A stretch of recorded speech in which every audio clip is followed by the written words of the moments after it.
3830 상담실, 오늘은 치과 치료 후에 지혈이 잘 되지 않을 때 대처 방법에 대해서 알아보겠습니다.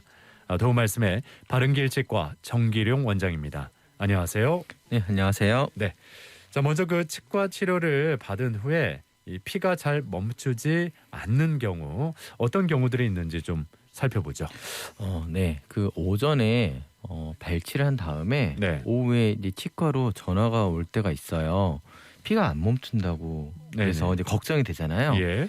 그래서 이제 치과에 오시면 다시 이제 제가 이제 지혈을 해드리고요. 네. 어떤 경우는 이제 오후나 뭐 야간 진료를 할 때 발치를 하거나 임플란트 수술을 받으셨는데 그 다음 날 네. 아침에 핏덩어리를 입안에 한가득 머금고 오시는 경우가 있어요. 예. 이렇게 이제 피가 이제 이런 경우가 그렇게 흔한 경우는 아닌데요. 종종 있습니다. 그렇군요. 이렇게 피를 많이 흘리면 네. 좀 겁이 나잖아요. 그럼요. 예. 네. 그래서 굉장히 걱정스러운 표정으로 어. 치과에 오세요. 예. 네. 그리고 그런 경우가 상당히 많습니다. 네, 뭐 발치나 임플란트를 했을 경우에 그런 경우가 있다 이렇게 말씀해 주셨는데 네. 그렇다면 왜 이런 일이 발생하는 걸까요? 가장 기본적으로는요. 저희들이 발치를 한 다음에 거즈를 꽉 물고 계세요라고 말씀을 드리거든요. 예. 그런데 이제 거즈를 계속 물고 있으면 거즈에 피도 묻지만 침도 들어가게 되잖아요. 네네. 그래서 약간 찝찝한 것도 있고 그래서 거즈를 다시 또 교체를 하기도 합니다. 예. 그런데 여기에서 이제 문제가 되는 거예요. 거즈를 그 위치에 정확히 물어야 되는데 이제 그 옆을 문다거나 그러면 그게 지혈이 됐다가도 다시 피가 나기 시작을 하거든요. 네네. 이런 게 있고요. 두 번째로는 드시는 약물이 아직 피 속에 남아 있는 경우에 예. 이렇게 지혈이 안 되는 경우가 좀 있습니다. 네. 그러니까 일단 거즈를 잘못 물었을 때 생길 수 있다고 말씀하셨는데 네네. 거즈를 뭐 바르게 문다는 거 어떤 네네. 의미일까요? 예를 들어서 발치를 했다 그러면요. 그 발치한 곳에 거즈를 정확히 위치를 시키고요. 네. 그 상태에서 위아래 치아를 꽉 물어야 돼요. 그래서 거즈가 그 발치된 잇몸을 꽉 눌러줘야 되거든요. 네. 그런데 만약 그렇게 잘 물었다고 하더라도요. 거즈를 문 상태에서 이제 저희들이 말을 할 수 있잖아요. 예.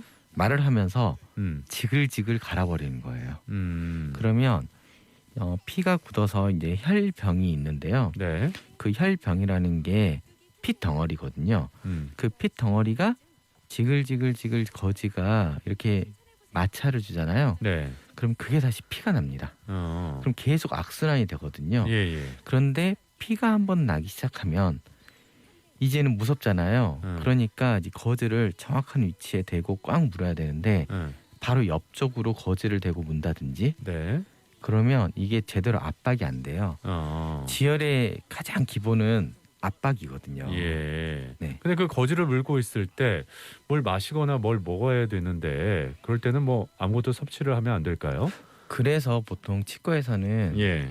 거즈를 물려드리고 여분의 거즈를 몇 개 더 드려요. 예. 네, 왜 그러냐면 이제 중간에 뭘 드실 수도 있고, 예. 네, 좀 거즈가 피나 침에 많이 젖었을 때 네네. 교체를 해야 되니까요. 그런데 이 교체를 할 때가 이제 문제가 되는 거죠. 네. 그렇다면 그 치료 후에 뭐 발치나 임플란트 후에 그래도 최소한 어느 정도는 이 거즈를 물고 있어야 된다 이런 기준이 있을까요? 보통은 치과에서는 30분 정도는 그냥 꽉 물고 계십시오라고 말씀을 드립니다. 30분 정도. 네네. 예.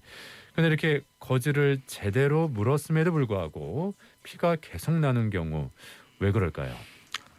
이런 분들이 피가 나는 양상을 보면요. 피가 네. 정말 스물스물하게 저희 스펀지에가 물을 먹으면요. 네. 그걸 쫙 스펀지를 손으로 누르면 물이 조금씩 올라오잖아요. 예. 그런 양상으로 피가 나요. 이제 그런 경우는 이분이 지금 어떤 약을 드시고 계시는구나. 그래서 보통 저희들이 뭐가 어떤 부분이 아프다 그러면 단기간 복용을 하잖아요. 네. 그런데 장기간 복용하는 약들이 있거든요. 근데 그 약을 그분도 만약 미처 치과에 말씀을 안 하셨고 치과에서도 미처 확인을 못한 경우도 있어요. 네네. 그런 경우에 이 복용 중인 약 때문에 피가 어. 계속 나는 경우가 있습니다. 네. 대표적인 그 약물 뭐가 있을까요? 보통 아스피린이나 오메가 3 네. 보통 많이 드시거든요. 예, 이제 예. 이런 게 있습니다. 아, 그렇다면은 그런 약물은 어떤 작용을 하길래 이렇게 지혈을 방해할까요?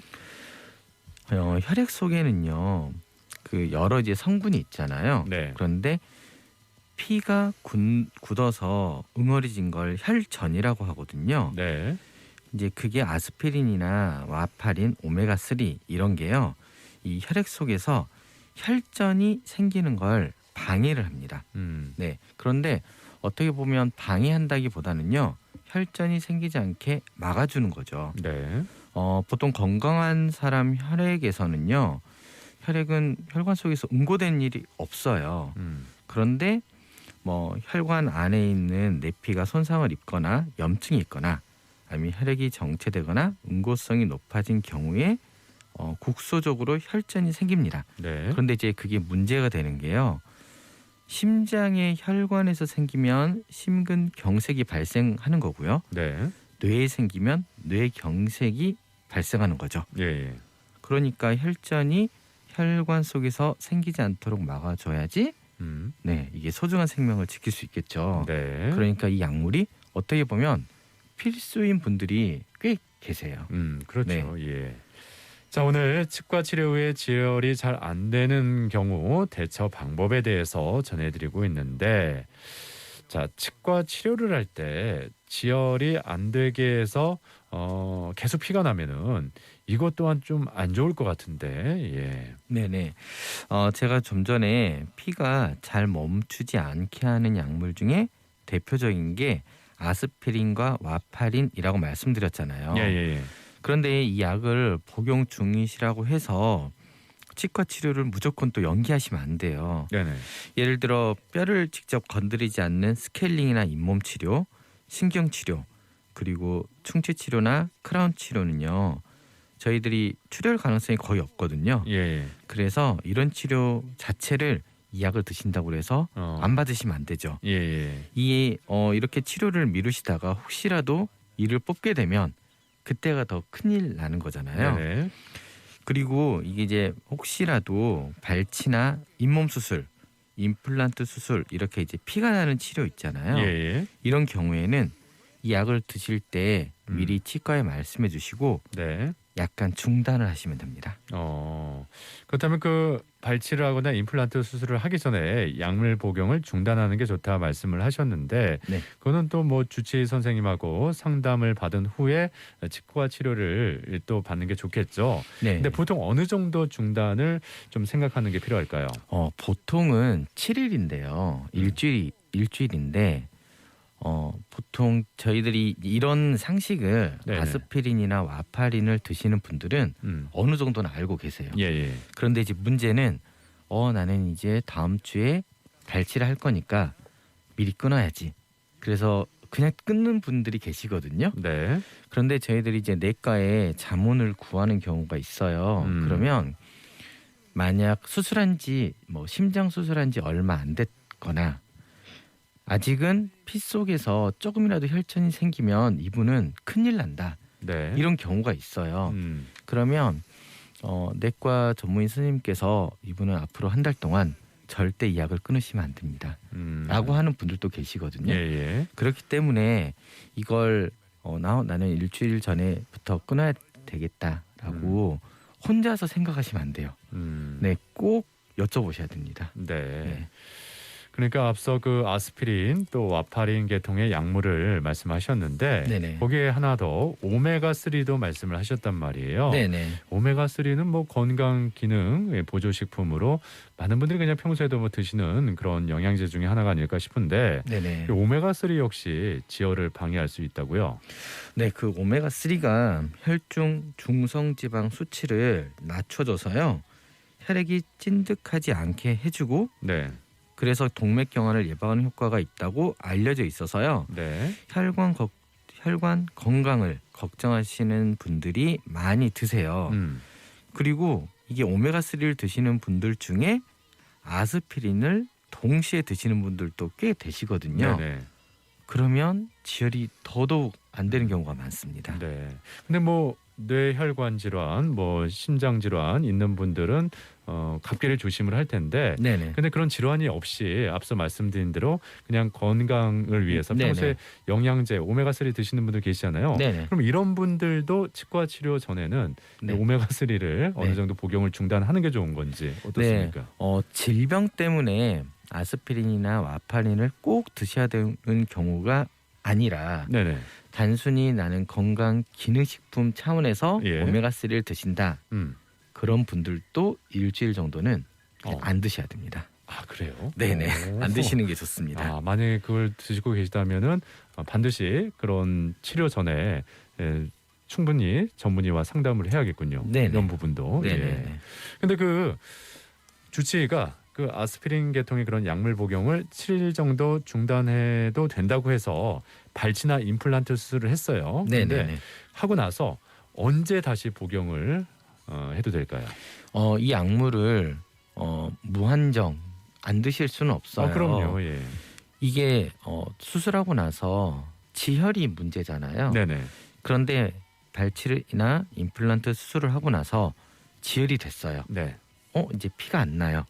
그러면 드셔도 됩니다. 그것도 또 환자가 임의로 피 안 나네 이렇게 해서 드시는 건 안 좋겠죠. 그런데 제가 이제 제일 처음에 발치를 하고 나서 피가 안 멈춘다. 이제 그렇게 해서 치과 오신 분들 계신다고 그랬잖아요. 예.